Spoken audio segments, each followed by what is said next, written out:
नमस्कार, आपके साथ मैं हूं सपना मदेशी और आप देख रहे हैं जगत न्यूज 24। तो आइए शुरुआत करते हैं कुछ खास खबरों से। गुजरात भरूच अंकलेश्वर दिल्ली मुंबई एक्सप्रेसवे पर गुजरने वाले ड्राइवर भरूच के दहेगाम से सूरत के किम और फिर बारडोली आने तक इस रास्ते का इस्तेमाल कर सकते हैं। दूसरी ओर अंकलेश्वर में पुनागांव के पास एक्सप्रेसवे का एंट्री एग्जिट बंद कर दिया गया, जिससे कई ड्राइवर फंस गए। बिना किसी सूचना दिए फैसला लेने पर ड्राइवर लोग मुश्किल में पड़ गए।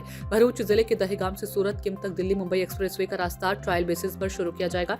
इस कदम से दक्षिण गुजरात की ओर जाने वाले वाहन चालकों को तेज और आसान यात्रा मिलेगी। हालांकि अंकलेश्वर के पुनागांव के पास एक्सप्रेसवे पर एंट्री और एग्जिट पॉइंट्स अचानक बंद कर दिया गया। बिना किसी सूचना दिए फैसला लेने पर ड्राइवर लोग मुश्किल में फंस गए और कई ड्राइवर रोड पर ही फंसे हुए हैं। सही गाइडेंस न मिलने के कारण ड्राइवर मित्रों ने काफी नाराजगी जताई। उनका कहना है कि अगर एंट्री और एग्जिट बंद करने का कोई तो वजह होगा, या ऐसे ही बताना चाहिए कि जो आज दिन कैसा कठिन सामना नहीं करना पड़ता।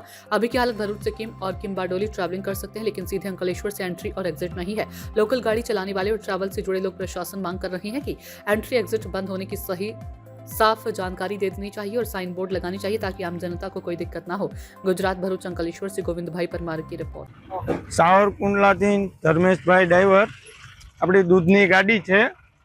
आ एक्सप्रेस पुनगाम थी जे एक्सप्रेस नी कट आपेली हती ई कट आजथी ओचिंतानी बंद करेली है। सवारे गाड़ी चालू ज हती एक्चुअली अने आज अत्यारथी ज बंद करेली है। बरोड़ा थी एक्सप्रेस वे पुनगामनी कट आपी है।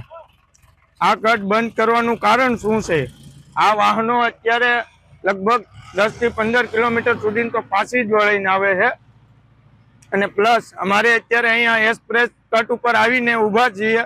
एक्सप्रेस कट बंद करवामां आवी छे। हवे અહીંથી શું અમારે નિર્ણય લેવાનો કહો તમે? ઓચિંતાનું બંધ કરવાનું કારણ શું છે એ અમને જણાવો। આ બંધ કરવાનું અને અમને બધાને એવી તકલીફ પડે છે કે જે કટ પર આવીને જ ઊભા છીએ एक्चुअली, પણ કટ અત્યારે હાલ બંધ કરી છે। હાલ અભિહાલ જ બંધ કરી છે અને અત્યારે ગાડીઓ બધી પાછી રિટર્ન થઈ છે। મારું નામ નીરવ છે અને હું સુરતથી આવ્યો હમણાં। તો મેન આપણો જે નેશનલ હાઈવે 8 નંબર છે ત્યાંથી આવતા આવતા કિમનો જે આપણો હાઈવે ચડવાનો જે રૂટ ખરો ત્યાં રસ્તો બંધ છે।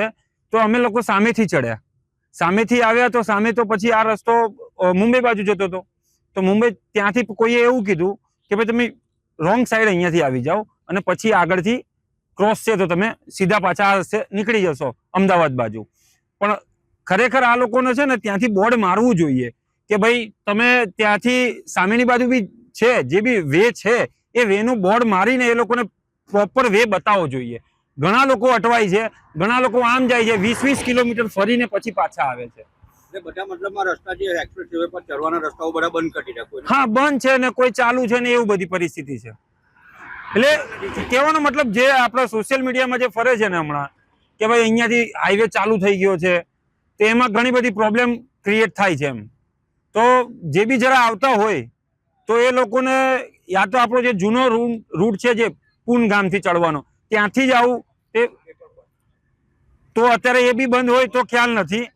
કાં તો પછી ભરૂચથી જ આપણે જવું એ જ યોગ્ય રહેશે, કાં તો પછી તમે સીધા એના આપણે સુરતથી આવતા હોય તો બારડોલી એનાથી આવો અને આ રોડ આગળ એ બી હમણાં શું છે એ પરિસ્થિતિ ખબર નથી, બરોબર છે। એ ચાલુ હોય તો વાંધો નહીં, એનો ચાલુનો વિડીયો હતો બહાર સોશિયલ મીડિયામાં, પછી ખ્યાલ નહીં, પણ આવો તો જરા ધ્યાન રાખીને આવું, કોઈને 2 જણને પૂછીને આવું। ऐसे ही अपडेट्स के लिए देखते रहें जगत न्यूज 24 और हाँ, हमारे चैनल को लाइक, शेयर और सब्सक्राइब करना बिल्कुल ना भूलें।